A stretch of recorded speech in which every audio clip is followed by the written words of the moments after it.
friends! So this week I wanted to do a quick recap of everything that I read for Romanceopoly this year.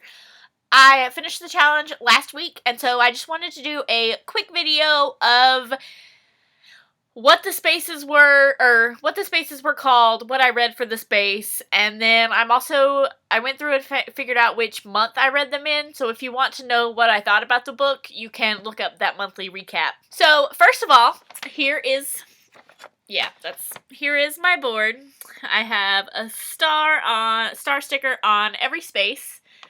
I think it ended up being 39, but there were also social media challenges that I marked off as well. So I don't know actually how many books total it was, but let's go ahead and get started. For Leather Lane, I read Some Girls Bite in the month of December.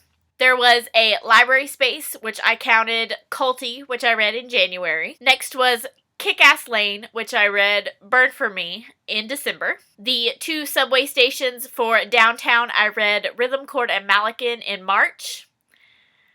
And for Uptown, I read Savor You in July. The Beanies Coffee Shop was a social media challenge, which was posted February 20th. For Growing Pains Place, I read Only a Breath Apart in January. For Memory Lane, I read Next Year in Havana, also in January. For Women's Avenue, I read When We Left Cuba in April.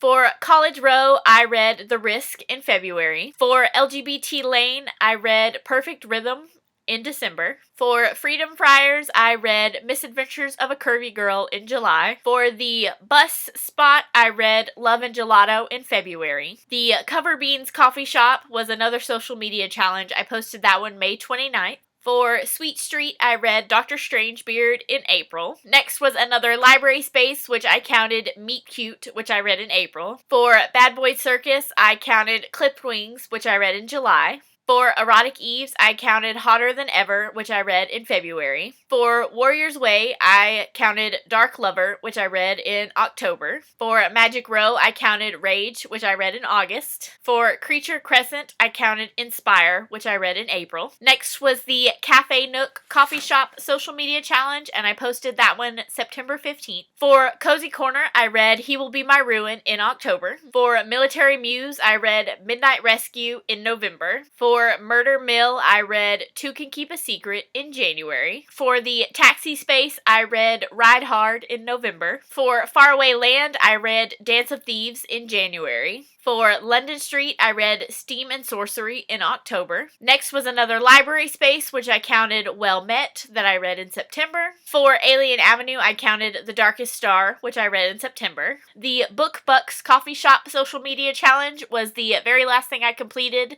on December 12th. For Austin Row, I read The Duke and I in November. For Mayfair, I read The Duchess Deal in June. For Dungeon, I read Misadventures on the Rebound in July. Fire Station, I read Muffin Top in August. Heartbreak Hospital, I read Hello Stranger in September. And then for the three mystery challenges, challenge number 1, I read Lord of the Fading Lands in February. For challenge number 2, I read Devil in Spring in May. And for challenge number 3, I read Pucked in September. So that was my short and sweet Romanceopoly wrap-up. I had so much fun participating in this. If you participated, let me know what your favorite book was.